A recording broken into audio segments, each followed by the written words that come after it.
Hi, welcome to Sketch and Angle, a podcast about leadership development. Each week, we share a thought or a theory from an expert in his field that displays the art of leadership. We then sketch an angle by commenting or sharing our views on that topic with the hope that we can add value to you. And now, here's your host, Heinz Wokas.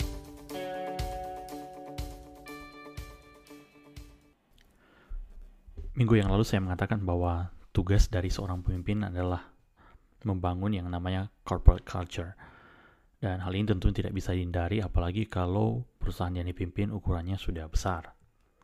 Nah, tetapi sebelum kita membicarakan lebih jauh, sebenarnya ada satu stage atau tahapan di mana pemimpin itu harus benar-benar jeli melihat apakah setiap personel yang berada dalam perusahaan itu merasa bahwa mereka memiliki perusahaan tersebut.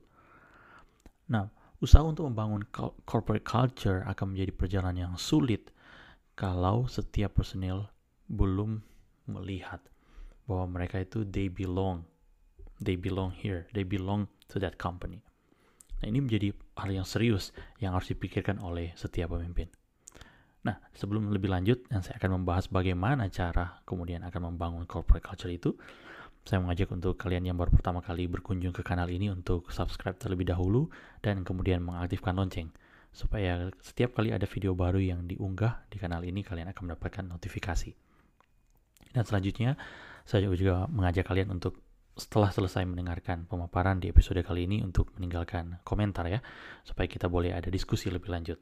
Dan kalau kalian menemukan manfaat dari podcast ini, saya mengajak kalian juga untuk membagikan kepada rekan-rekan yang lain.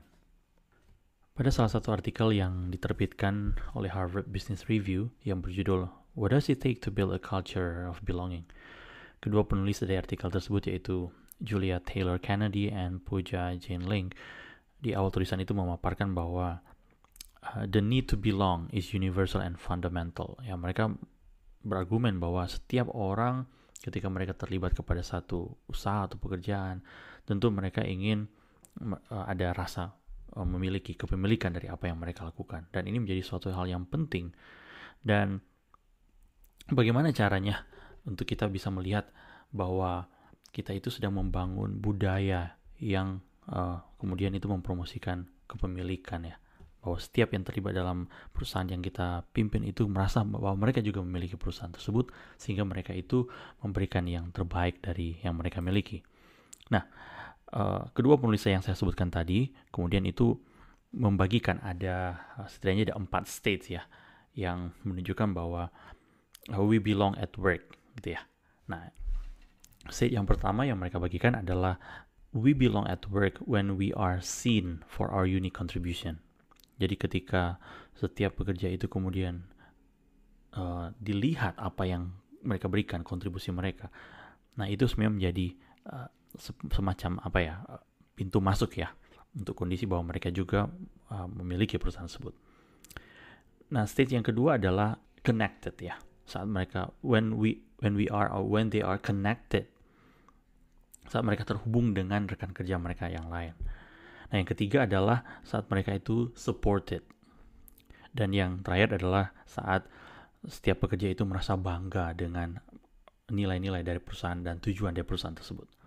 Jadi yang pertama when we are seen, kedua when we are connected, ketiga when we are supported, dan yang terakhir when we are proud of our organization's values and purpose. Nah, ini adalah stage yang tidak bisa dianggap sepele karena tidak mungkin kita akan bisa berusaha mengembangkan budaya perusahaan kalau keempat stage ini tidak diusahakan. Nah, sekarang menjadi pertanyaan, bagaimana caranya untuk kita bisa mengembangkan budaya dari perusahaan? Dan ini tentu kita butuh hal-hal yang konkret. Nah, sebenarnya untuk membangun budaya perusahaan, kita tidak perlu mengusahakan hal-hal yang terlihat luar biasa atau wah.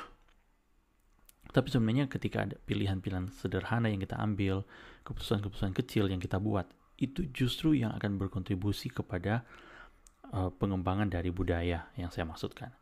Nah, kita harus berkaca dari apa yang disajikan di artikel tersebut, setidaknya ada 4 level ya, yang mana yang harus diusahakan. yaitu tentu di level organisasi. Nah, ini penting sekali. Ya, dua penulis yang tadi saya sebutkan yang menuliskan artikel yang sedang saya bagikan, mereka berargumen bahwa ada satu tindakan yang harus dilakukan oleh organisasi ketika ingin membangun yang namanya corporate culture. Yaitu mereka harus put the spotlight on role models. Apa yang dimaksudkan dengan bagian ini? Setiap organisasi pasti ada individu-individu yang menjadi role models. Nah, pertanyaannya, apakah individu-individu ini kemudian terlihat di organisasi itu sehingga setiap pekerja kemudian bisa mengenali individu-individu tersebut dan kemudian mereka bisa mungkin melihat hal-hal baik dari individu tersebut dan ya mereka kemudian bisa relate ya dan mengidentifikasi sosok-sosok tersebut. Nah, yang kedua, nah tentu di level organisasi kita ada yang namanya senior leader ya.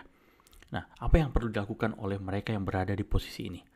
Mereka harus bersikap inklusif. Artinya mereka harus memastikan bahwa tim yang mereka pimpin, yang mereka bangun itu juga inklusif. Tidak hanya pada berfokus kepada satu kelompok tertentu. Tapi mereka harus melibatkan orang-orang yang membuat tim itu terlihat inklusif.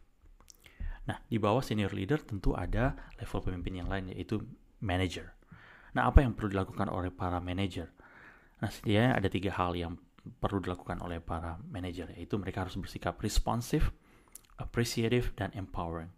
Jadi mereka harus mampu memberikan respons ketika ada masalah yang terjadi, karena para manajer inilah sebenarnya menjadi ujung tombak untuk pengembangan budaya, gitu ya. Ketika ada permasalahan yang terjadi, mereka harus bisa responsif, memberikan solusi, dan mereka juga bisa diajak bertukar pendapat. Dan ketika ada hal-hal baik yang dilakukan oleh orang-orang yang mereka pimpin, mereka didorong untuk memberikan apresiasi dan memberikan empowerment kepada orang-orang tersebut.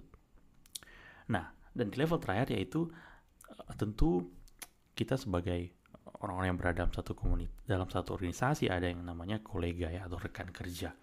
Nah, ini menarik karena ternyata kolega juga itu memberikan sumbangsi kepada pengembangan budaya. Bagaimana caranya? Nah, penulis ini memberikan satu penekanan khusus kepada yang disebut feedback atau umpan balik. Jadi, betul kita harus saling menghormati dan saling menghargai, memberikan support, ya itu penting. Tetapi kita tidak juga bisa melewatkan apa yang disebut umpan balik. Nah, ini menjadi hal yang sangat krusial dalam pengembangan perusahaan. Karena melalui umpan baliklah ini sebenarnya kita akan melihat bagaimana pekerjaan kita ini kemudian terus diupayakan untuk dikembangkan, untuk dibuat lebih menarik, untuk dibuat hasil yang lebih maksimal. Nah, mengakhiri podcast ini dan mengakhiri juga seri dari organizational culture yang sudah saya bagikan selama beberapa minggu terakhir. Pertanyaan saya, apa yang menjadi hal menarik yang kalian dapatkan dari cara-cara yang sudah saya bagikan tadi? Atau mungkin kalian juga mempunyai cara-cara yang sudah kalian aplikasikan, praktikkan selama ini.